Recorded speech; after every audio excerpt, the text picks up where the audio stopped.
Why, hello there, I'm Professor Joel, and welcome to another episode of Planet Scooby Reviews. Today, we are covering episode 9 of season 3 of Scooby Doo Where Are You? And the episode is called Make a Beeline Away from That Feline. The episode is also known as Who Was That Cat Creature I Saw You With Last Night? It originally aired on November 4th, 1978, and sees the gang in New York City beating the late 80s trend film franchises heading to New York, such as Gremlins 2, Home Alone 2, Short Circuit 2, and Friday the 13th Part 8 by a decade. Similar to all these movies, there is trouble in New York, and the gang discover that Daphne's Aunt Olivia is turning into a cat creature at night and robbing jewelry stores. Although it is hinted at, but never said, this episode literally reimagines what a cat burglar really is. I don't have any trivia for this one, other than the Mystery Machine does not appear.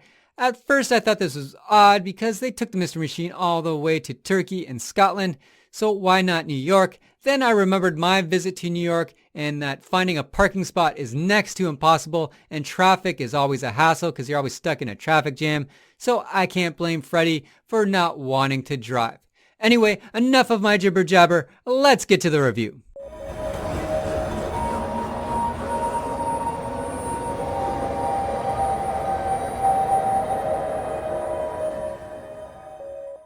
The episode begins with us getting a nice shot of a stormy night in New York City. In the penthouse apartment of York Towers, we see an older lady having a nightmare. On the bed beside her, a medallion with a cat figure glows. We then pan back to the lady who has been transformed into a cat creature and watch her escape out of her apartment window. It wasn't me. The cat. Oh.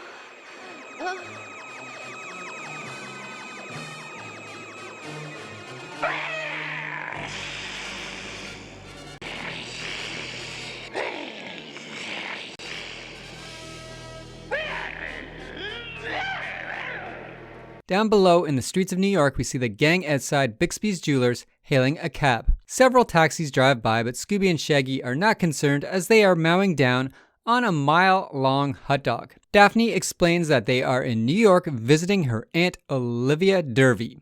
Cab! Hey, taxi! It's no use, guys. We'll never get a cab in New York with a storm coming. It's okay, Shaggy. Aunt Olivia will fix you something at her apartment. If we ever get there, Daphne, we still can't get a cab. Inside Bixby Jewelers, Shaggy hears a noise and peeks in a small hole of the fogged up windows. The cat creature pops his face out and scares the heck out of Shaggy. At the same time, Scooby accidentally falls down a manhole. Freddy then looks in the window and sees that the place is all torn up inside. Down in the manhole, Scooby spots the cat creature running towards him with an arm full of valuable jewelry. Like, what's going on in there? The windows are all fogged up. Did you see something? Worse, something saw me. Let me have a look. It's horrible, Fred. All that hair, all those teeth. Well, there's nothing there now, but it looks like something tore the place up.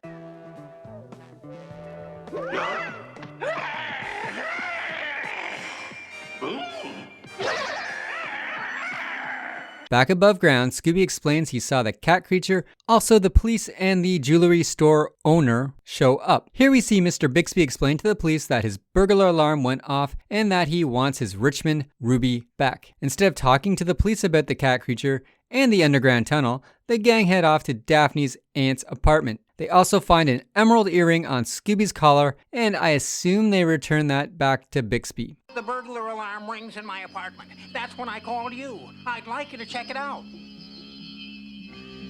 Mr. Bixby? He must own the jewelry store. My entire collection of jewels completely wiped out. I don't care about the rest of the jewels, only the Richmond ruby. A cat creature and a jewel theft. It looks like we've got a mystery on our hands. Some cat-like creature must have tunneled into the store, robbed the place, then gone back out the same way. Where Scooby saw him. Hey, what's this on your collar, Scoob? It looks like an emerald. Outside York Towers, the cabbie tells the gang that strange things happen there. Some people go in and never come out. Here it is, kids. York Towers. Strange things happen there. Some people go in and never come out. The doorman at York Towers also hassles the gang, but Daphne uses her sass to get by. Where do you think you're going? My aunt lives here, Olivia Derby. She expects you?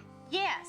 Can we go in now? The gang take an old cage glass elevator up and we watch the cat creature enter the apartment from the outside. As Daphne rings the doorbell, Aunt Olivia transforms back into her human self and answers the door, all confused. Who is it?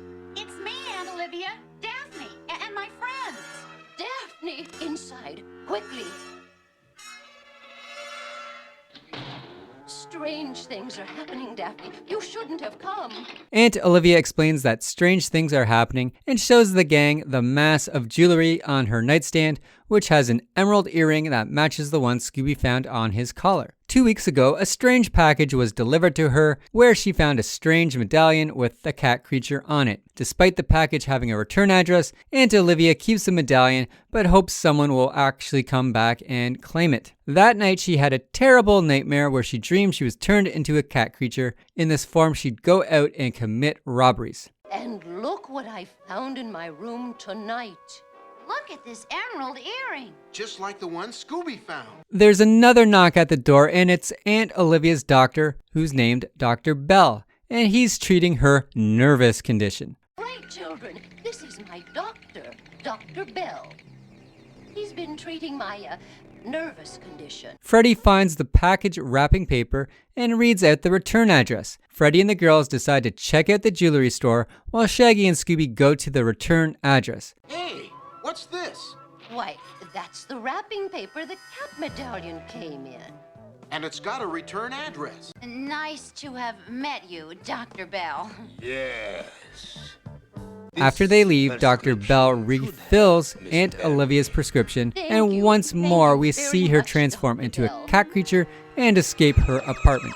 This prescription should help, Miss Derby. Thank you. Thank you very much, Dr. Bell.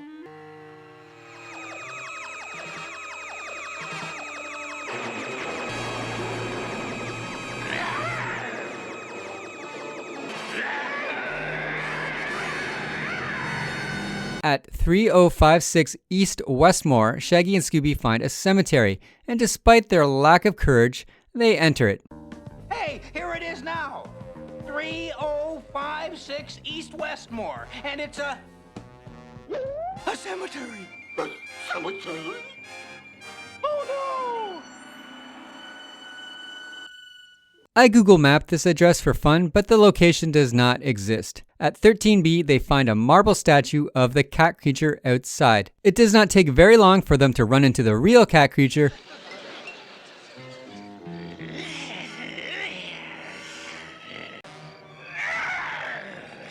who gives them a chase around the cemetery. During the chase, Scooby and Shaggy accidentally activate a secret door to the mausoleum that opens up when they spin the marble cat creature statue. Our pair run into the mausoleum, escaping the deadly cat creature. Back at the jewelry store, the gang talk to Mr. Bixby, who wants his Richmond ruby back. Daphne remarks that she never saw the ruby among Aunt Olivia's stolen pile of jewelry. The gang search the empty store for clues and discover a trap door beneath a rug.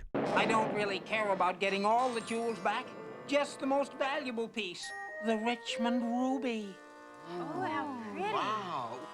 We'd like to help you, Mr. Bixby. Do you mind if we check the store for clues? Help yourselves. Don't bother locking up when you leave.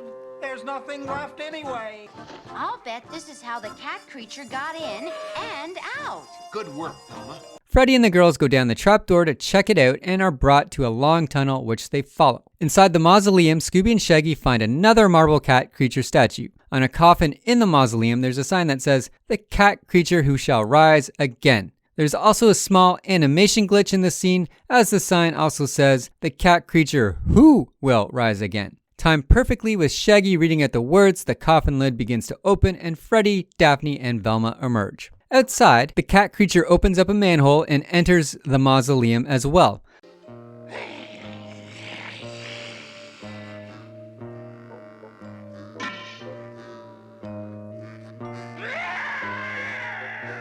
The whole gang run away, but are able to escape the mausoleum as Freddy has found a secret door.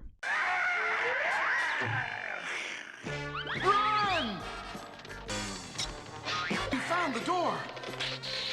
Right, let's use it.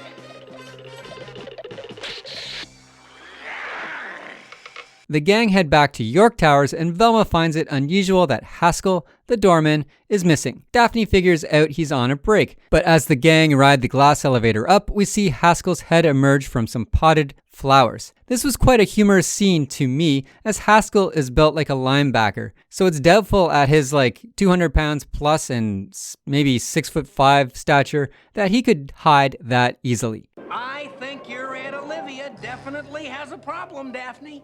Hey, where's Haskell, the doorman? Probably on a break.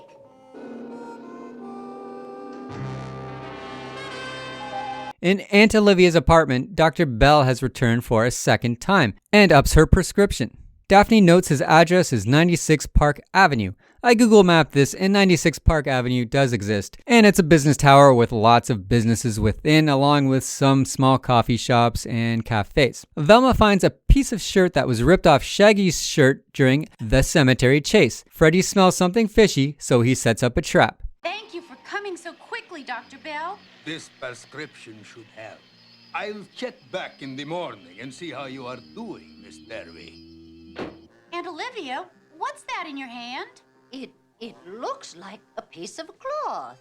This was ripped from Shaggy's shirt by... The cat creature. Having Shaggy and Scooby fake it as Aunt Olivia, the two lie in her bed. The window is left open, so Scooby goes to close it. As he shuts the storm window, the medallion begins to glow, and when he returns to bed, Shaggy has transformed into a cat creature. Shaggy?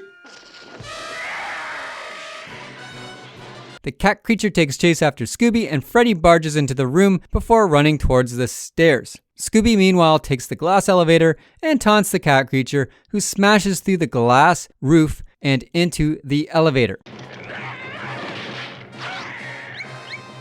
Scooby Doo?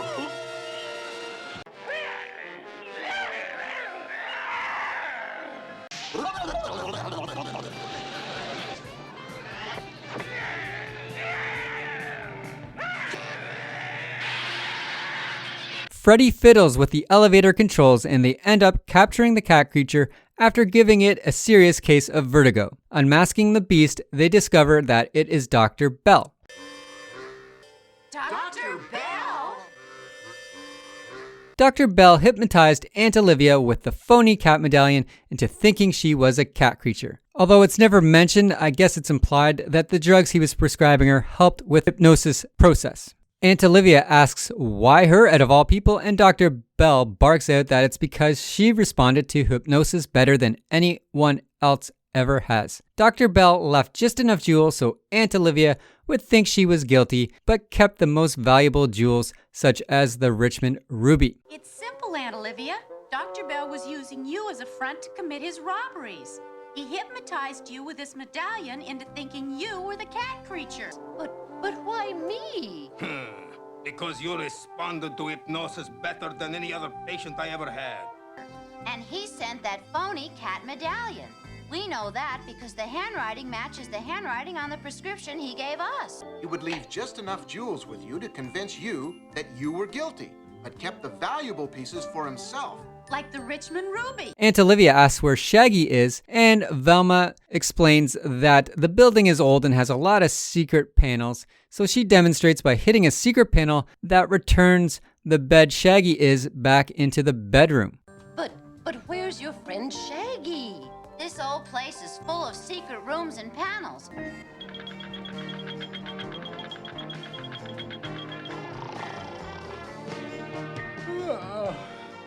Hey, everybody. Like, what's going on? With another mystery solved, the gang head off on their next adventure. I give this episode a 10 out of 10. This is my kind of episode. For the majority of the episode, the suspense is dialed all the way up to 10. There are stakes at play as the gang want to prove Aunt Olivia's innocence.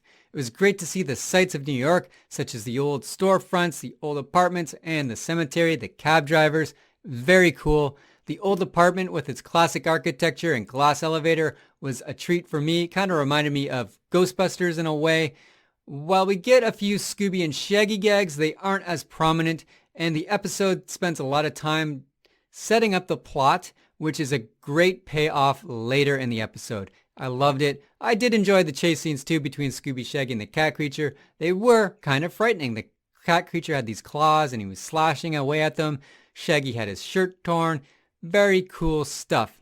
The episode also has like a rich horror movie vibe and reminded me of a lot of classic horrors such as The Cat People, The Exorcist with its gothic kind of house, Rosemary's Baby, and The Sentinel, which is a 70s horror movie that takes place in an old New York apartment building way back when. I also appreciate how Freddy and the girls encountered the cat creature, as typically in this season, it's usually just Scooby and Shaggy who run into the villain, and it's usually played for humor when they run into it. Here we actually get Freddy and the girls actually running into this cat creature twice. Very cool stuff. And it made the gang always feel like they were in trouble, that things weren't going their way. And like I said, even Shaggy has his shirt shredded by the cat creature. Once again, I want to thank everyone for their likes, views, subscribes. It always makes my week or day or month when I see my views go up or my subscription count go up or my likes go up. It's very cool. It helps my channel grow and helps more Scooby fans find my episodes and maybe get a bit of entertainment out of it. Join me next week when I will be covering the creepy creature of a vulture's claw. Until then, stay spooky.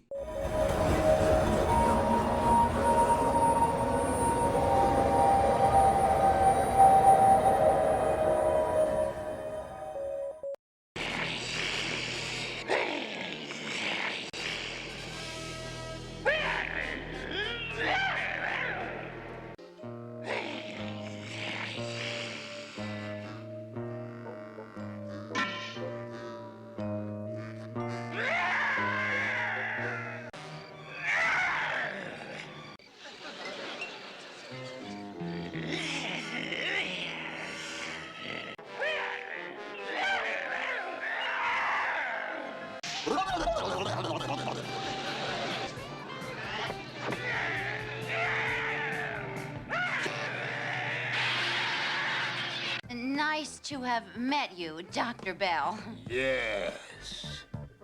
Now go!